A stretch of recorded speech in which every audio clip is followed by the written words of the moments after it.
CrowfeatheR here with a shred lesson for you. We're going to show you how to set up a series signal chain of your effects pedals.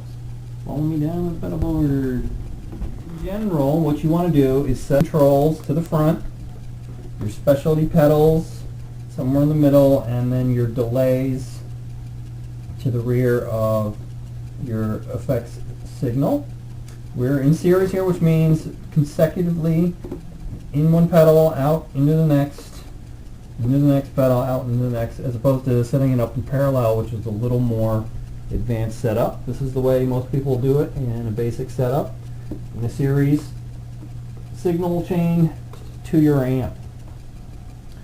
Now what we've got going on here, our first pedal on this board at the moment is the Philosopher's Stone by Pictronics, which is a compressor pedal. Now you want to have your compressor in the front, or else it'll amplify all the noise of everything else, all the little hiss that all your other pedals make when you're not playing or you're playing quietly. Compressor will crank up the hiss, so you really want to have them in the front. Plus, it is a volume control pedal, increases the volume of soft notes while cutting down and clamping down on loud notes. This one, in this pedal specifically, has a little grip distortion effect to it too, which is also why it's near the front of the board, which I'll explain in a minute. Next we go into a wah. This wah is in the front, mostly because it also has a volume effect. It's got a separate volume knob on this side. Not all wahs do. It doesn't really matter where you put your wah. My next pedal here on this board right now specifically is a flanger. Now that's a specialty effect, and you want to have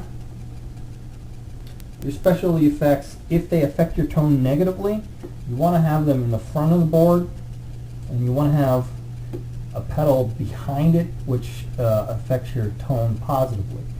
For example, I have this flanger, which is technically a delay, a modulated delay. That's all a flanger is.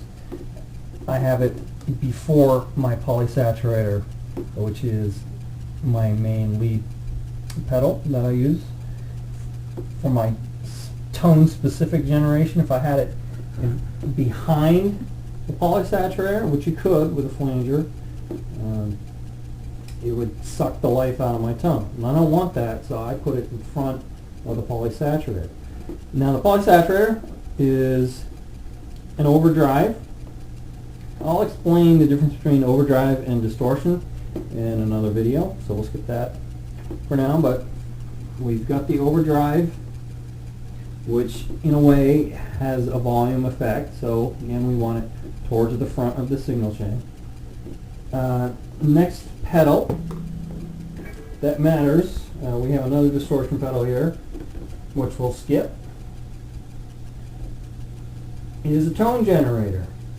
This pedal, what it's doing is an octave pedal, so it's generating its own tone.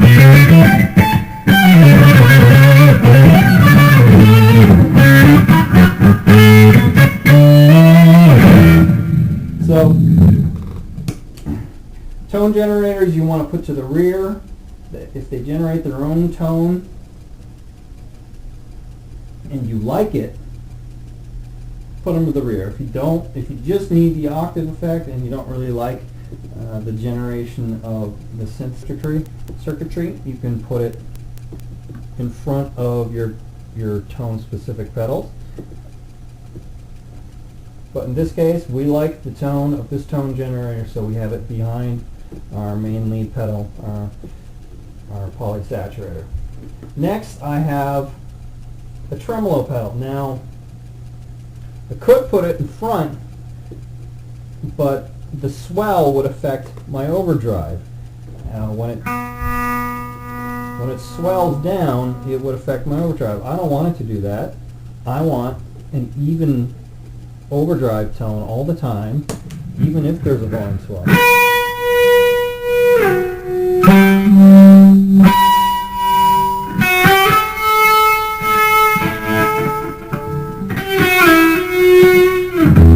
So if we have it like that, it never affects my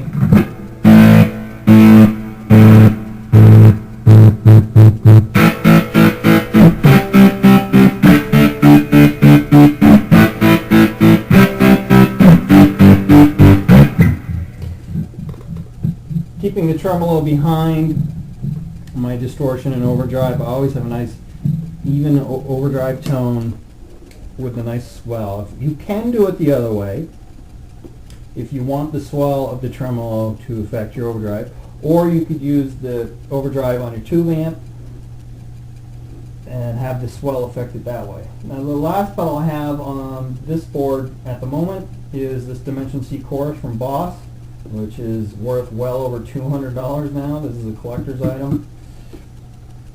And the reason we have it to the back of the signal chain, one of the last things, is because chorus is by definition a delay, and we want delays. The slower the delay, the farther to the rear of the signal chain we want. If we had a real slow repeating delay, which I actually have on my amp,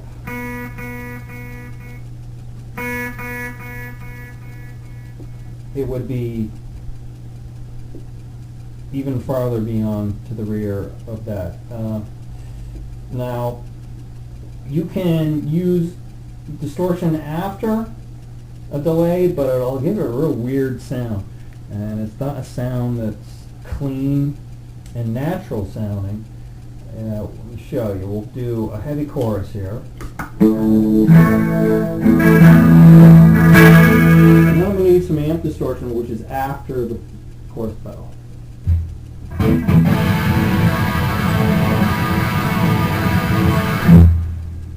Now you see that sounds kind of gritty and grimy and a little bit strange, whereas if we use distortion pedal in front of the chorus,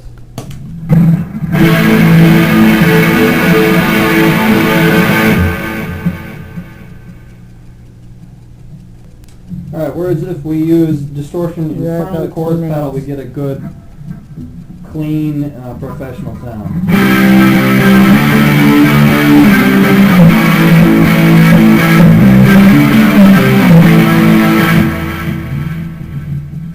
Alright, so that's the basic setup. The way you want to do it: distortions to the front, volumes to the front, specialty pedals, that tone you don't like before your distortion, tone generators to the rear of your signal chain, and last thing out, delays, reverbs, choruses. Alright kids, keep rocking.